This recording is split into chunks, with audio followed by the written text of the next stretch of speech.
Hello everyone, कैसे हैं आप सभी लगे हुए हैं अपने एग्जाम की तैयारी में। और क्वेश्चन भी ऐसे ही पूछ लिया, कैसे हैं आप सभी। तो आप सभी बढ़िया होंगे। और अगर बढ़िया नहीं है तो बहुत जल्दी से बढ़िया हो जाइए, क्योंकि आपके एग्जाम्स आने वाले हैं। आप लोगों ने प्री बोर्ड एग्जामिनेशन अपनी दे दी है, हाफ ईयरली एग्जाम आपने दे दिया है, तो आपको पता चल गया है कि आपका लेवल अभी क्या है।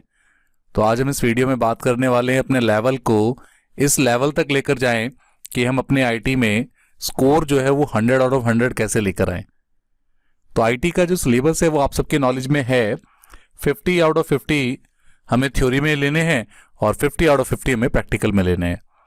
जो 50 हमें प्रैक्टिकल में मिलने हैं वो हमारा स्कूल का इंटरनल प्रोसेस है, जिसमें हमारा प्रैक्टिकल है, हमारे प्रोजेक्ट हैं, हमारी पोर्टफोलियो है, हमारे आर्ट इंटीग्रेशन की एक्टिविटीज से रिलेटेड प्रोजेक्ट हैं। आज हम थोड़ी सी बात करेंगे अपने थ्योरेटिकल मार्क्स। जब आप किसी स्कूल में बैठेंगे, आपका होल टिकट आएगा और आपको किसी एग्जाम सेंटर पे बैठ करके अपना एग्जाम देना होगा।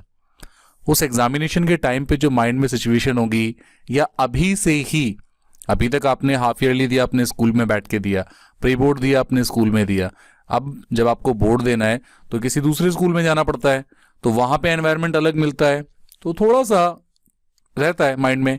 लेकिन इन सब चीज के चलते हम किस लेवल पे अपनी तैयारी करें।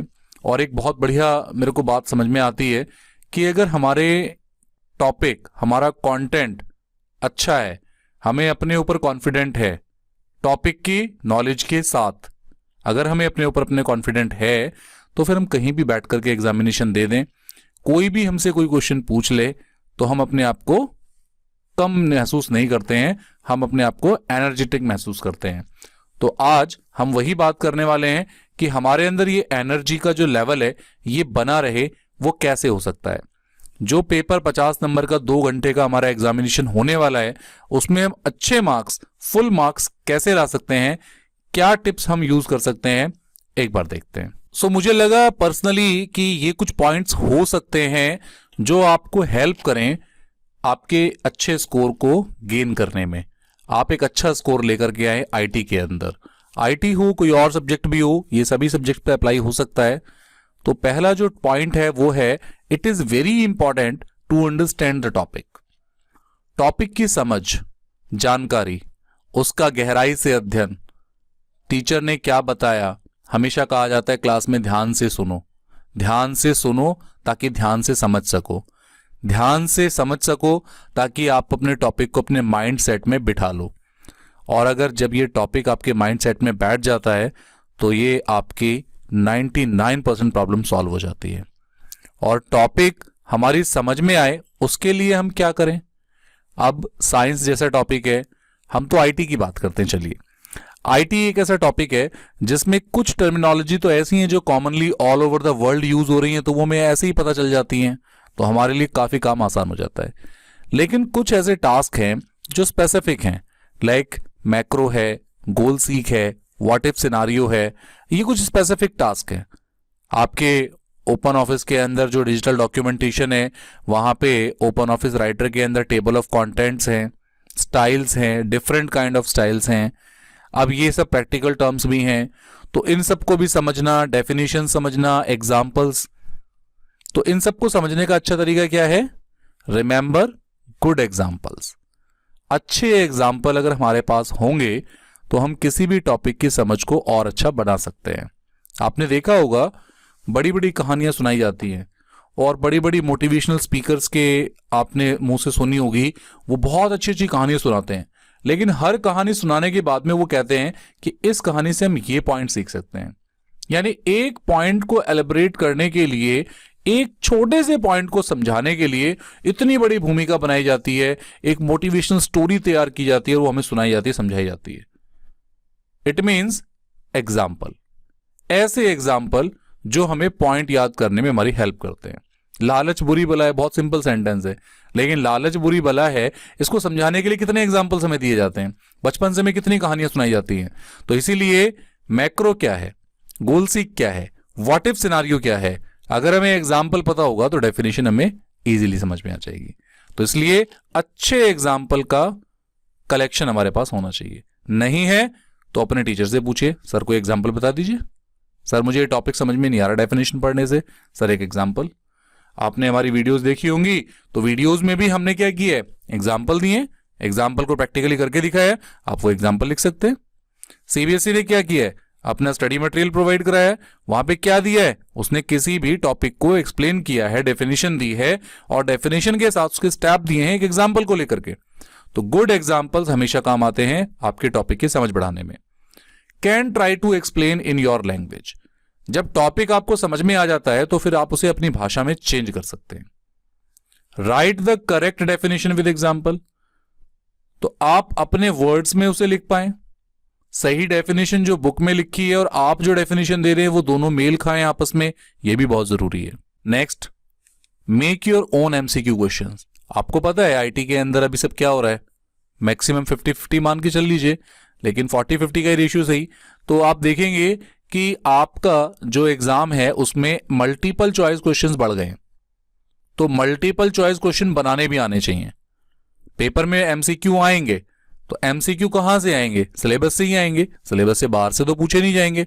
तो सिलेबस में पूरी यूनिट है, उस यूनिट से जितने मैक्सिमम एमसीक्यूज आप बना सकते हैं, अभी भी टाइम है तो वो बनाना शुरू कर दीजिए। गूगल फॉर्म का यूज कर सकते हैं, हमने ऑलरेडी चैनल्स पे डिस्क्रिप्शन में लिंक दे देंगे हम इसमें, आप वहां पर जाकर के अपने टेस्ट की प्रैक्टिस कर सकते हैं, एमसीक्यू टेस्ट की प्रैक्टिस कर सकते हैं, वहां से क्वेश्चन नोट कर सकते हैं, गूगल फॉर्म यूज कर सकते हैं, नोटबुक पर लिख सकते हैं।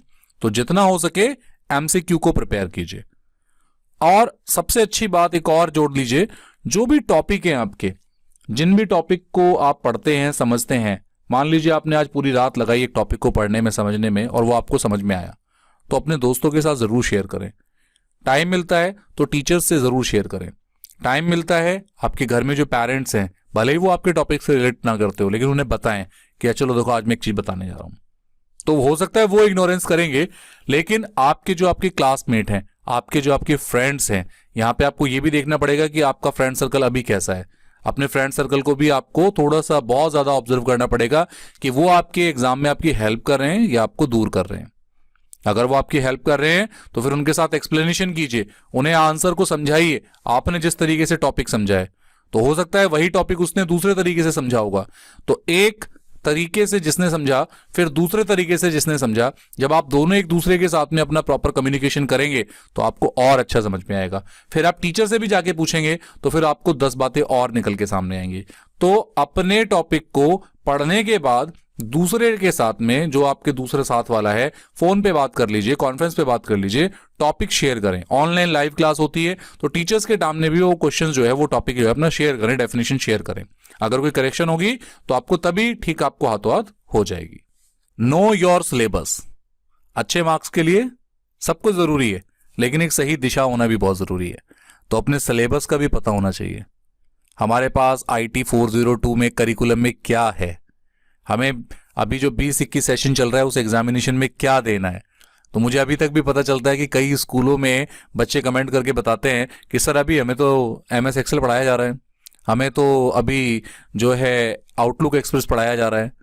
तो आउटलुक एक्सप्रेस इस साल सिलेबस में नहीं है, हट गया है, सिलेबस पूरा बदल गया है। तो नए सिलेबस के अकॉर्डिंग क्या करिकुलम है, क्या सिलेबस है, क्या एग्जाम में आने वाला है, क्या ब्लूप्रिंट रहने वाला है, सीबीएसई ने अपडेटेड सैंपल क्वेश्चन पेपर डाल दिया है। तो अपने टॉपिक के साथ में करंटली जुड़े रहें, एक्टिव रहें, देखते रहें टाइमली सीबीएसई अपनी ऑफिशियल वेबसाइट पर क्या कंटेंट डाल रही है, क्योंकि हम सीबीएसई के एग्जाम्स के लेकर के तैयारी कर रहे हैं। आप जिस भी एग्जाम्स को लेकर के तैयारी कर रहे हैं उस पर्टिकुलर वेबसाइट पे, उस पर्टिकुलर जो भी यूनिवर्सिटीज हैं या कोई भी हैं, उससे आप रिलेट रहिए, कनेक्टेड रहिए, ताकि आपको टाइमली आप अपने आप को अपडेट रखिए। जो भी सिलेबस में चेंजेस हो रहे हैं, जो भी नए नए आपको अपडेट्स मिल रहे हैं, उनके थ्रू अपने आप को अपडेट रखिए कि एग्जाम में क्या आने वाला है। चेक योर प्रीवियस लेवल, अपने पुराने लेवल्स को भी ध्यान रखिए। आपने हाफ ईयरली में कितना स्कोर किया, आपने प्री बोर्ड में कितना स्कोर किया, आपने सैंपल क्वेश्चन पेपर सॉल्व कर पाए क्या आप अपने आप से, तो इन सब चीजों का भी ध्यान रखिए।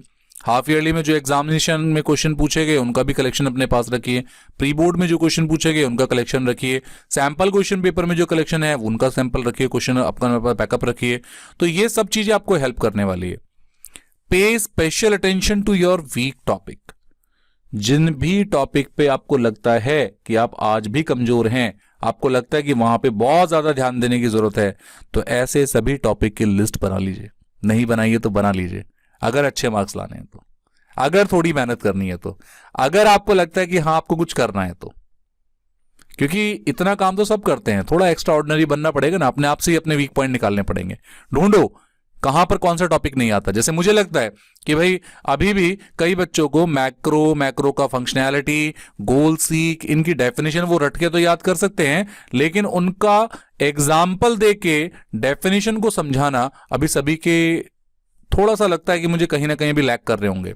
तो ऐसे जो टॉपिक हैं, ऐसे सभी टॉपिक की लिस्ट बनाइए, उन्हें समझिए, टीचर्स से समझिए, एक्सप्लेनेशन जो आपकी बुक्स में दी हुई है उन्हें देखिए, तो वहां सब जाकर के इन सब चीजों को सॉल्व कीजिए। डू राइटिंग प्रैक्टिस, लिखने का अभ्यास ना छोड़ें। फेयर कॉपी बनाइए, कॉपी पे लिखते रहिए, कुछ ना कुछ अपने जो टॉपिक के इंपॉर्टेंट क्वेश्चन है वो लिखते रहिए। आप अपने लिखने की प्रैक्टिस को मत छोड़िए। हाफ ईयरली एग्जाम आपने बैठ के पेपर दिया 2 घंटे, तो आपको बड़ा फील हुआ होगा, काफी टाइम बाद आपने एग्जाम दिया।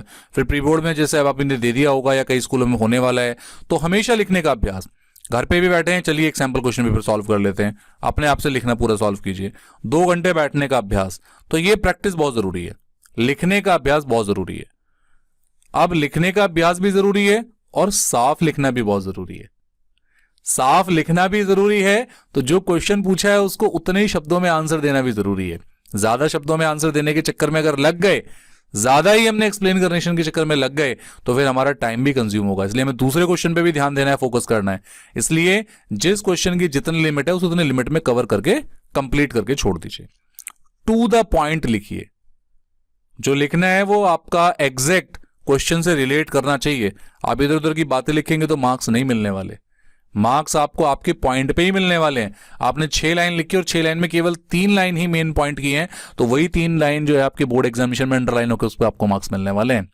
तो इसलिए टू द पॉइंट आंसर देने की हमेशा आदत डालिए, क्योंकि और टू द पॉइंट आंसर आप तभी दे सकते हैं जब आपने टॉपिक को अच्छे से समझा होगा। लास्ट में एक छोटी सी स्लाइड मैंने ये लगाई है, बड़ी कॉमन सी स्लाइड है, इसमें बड़ी कंट्रोवर्सी भी हो सकती है। मेरा अपना ओपिनियन है, आपका अपना ओपिनियन हो सकता है। अगर ये टीचर्स देख रहे हैं, पेरेंट्स देख रहे हैं, उनका अपना ओपिनियन हो सकता है। तो मैं किसी के भी ओपिनियन को गलत या सही नहीं ठहरा रहा। ये मुझे लगता है कि सोशल मीडिया को ना केयरफुली होकर यूज करना चाहिए। आप एकदम उससे हट नहीं सकते, आज के टाइम में तो नहीं हट सकते। आज के टाइम में टीचर्स व्हाट्सएप पे आपको कंटेंट भेज रहे हैं, टीचर्स ही आपको कहीं ना कहीं ऑनलाइन क्लास से जोड़ करके रखे हुए हैं, आप भी अपने फ्रेंड्स के साथ में किसी ना किसी अपना कंटेंट शेयर कर रहे हैं एक दूसरे के साथ में। तो खासकर आजकल के टाइम को, सिनारियो को ध्यान रखते हुए मैंने ये स्लाइड पे जरूर रखा है कि सोशल मीडिया से आप एकदम दूर भी नहीं हो सकते। लाइक व्हाट्सएप है, फेसबुक है, यूट्यूब है। फेसबुक से फिर भी आप हट सकते हैं, क्योंकि फेसबुक केवल एक सोशल मीडिया प्लेटफॉर्म, एक ऐसा प्लेटफॉर्म है जहां पर आप अपने प्रोफाइल पिक्स वगैरह सब चीजें देखते हैं। लेकिन यूट्यूब जैसा प्लेटफॉर्म है जहां पे आप एजुकेशनल वीडियो कंटेंट देख सकते हैं। आपका गूगल है जिस पर आप कुछ ना कुछ सर्च कर लेते हैं। आपका व्हाट्सएप है जहां पर आपको बहुत सारा कंटेंट शेयरेबल करने के लिए मिल जाता है। तो ये कुछ पॉइंट्स हैं जिन पर आपको अपने बैरिकेडिंग लगाने पड़ेंगे, जहां पर आपको अपने यूज की लिमिट तय करनी पड़ेगी। अब अगर नहीं की है तो ये सबसे ज्यादा हमारा ना, जितना एडवांस और अच्छा पॉइंट है उतना ही ज्यादा ही हमारा बुरा पॉइंट है, उतना ही ज्यादा ये हमें ना नुकसान देने वाला है। जितना ज्यादा बेनिफिशियल है उतना ही ज्यादा, उससे ज्यादा भी नुकसान दे सकता है। और हमें अपने आप को अवेयर करना है, हमें अपने आप को समझना है कि हमारी प्रायोरिटीज क्या हैं, हमें सोशल मीडिया की कितनी जरूरत है, कितना इसका यूज करना है, ये हमें तय करना पड़ेगा। नहीं किया तो हम अपने एग्जामिनेशन में अच्छा स्कोर नहीं कर पाएंगे। हमें अपने एग्जामिनेशन में अच्छा स्कोर करने के लिए सबसे बेस्ट होता है आप कहीं से भी कुछ ना कुछ लीजिए। अक्सर एक बात कही जाती है, सुनो सबकी करो अपनी। तो इन सब का सुनने के बाद भी अपनी करने के लिए भी, सबकी आपने सुन ली और अब आप अपना कुछ करना चाहते हैं, तो उसके लिए भी उसके बीच में एक प्रोसेस होता है, अपने आप को इवैल्यूएट करना, यानी अपने लिए समय देना। आप अपने आप बैठिए, समझिए। देखिए फॉर एग्जाम्पल, मुझे ये प्रेजेंटेशन आपके सामने देनी है, मुझे आपको ये सारी बातें बतानी है। तो ऐसा नहीं कि मैंने एकदम कंप्यूटर खोला और मैंने एक रिकॉर्ड करना शुरू कर दिया। मैंने भी पहले कुछ पॉइंट्स सोचे, लिखे, अपने आप से इवैल्यूएट किए, हाँ ये बताने चाहिए कि नहीं बताने चाहिए, हाँ इस पॉइंट को डालना चाहिए नहीं डालना चाहिए। इट मीन्स सबकी जगह सुनी, सबकी बातें समझी, लेकिन हमें क्या आगे करना है उसके लिए खुद को टाइम देना, यानी कि अध्ययन, स्व अध्याय, जो बहुत समय से बात कही जाती है, अपने लिए भी टाइम निकालना। जैसे केवल आप अपने लिए डिसाइड करके रखें, आप सोचेंगे कि खुद से कैसे करना है। अगर किसी टीचर ने कोई टॉपिक समझाया, कोई क्वेश्चन आंसर करने के लिए दिया, और अगर आपने वो क्वेश्चन आंसर किसी बुक से देख के उतार लिया, तो उसे आप सेल्फ स्टडी नहीं कह सकते। सेल्फ स्टडी इट मीन्स उसने कराया, आपने किया, और उसे करने के बाद आपने उस पर थोड़ी देर सोचा, अच्छा ये ऐसे है, तो वो वास्तव में सेल्फ स्टडी है, वही आपके मेन है। तो उस मेन पर भी आपको फोकस करना है। जितना फोकस वहां पर होगा उतना ही अच्छा आप आउटपुट गेन कर पाएंगे। तो होप सो आप सभी अपने एग्जाम में बहुत अच्छे मार्क्स लेकर आए, मेरी परमात्मा से यही प्रार्थना है। और आपके पेरेंट्स भी आप सबका खूब ध्यान रख रहे होंगे, आप भी अपने स्टडी का भी खूब ध्यान रख रहे होंगे। और जहां कहीं भी कुछ ऐसे पॉइंट्स हैं जहां आप वीक महसूस करते हैं, हम आपके साथ हैं, हमारे साथ भी आप शेयर कर सकते हैं, हम कोशिश करेंगे उसे सॉल्व करने के लिए। और अपने एग्जाम में अच्छे स्कोर लेकर आइए, अपने माता पिता का, अपने शिक्षकों का, अपने स्कूल का, अपने देश का, और स्वयं अपने आप को भी प्राउड फील कराइए।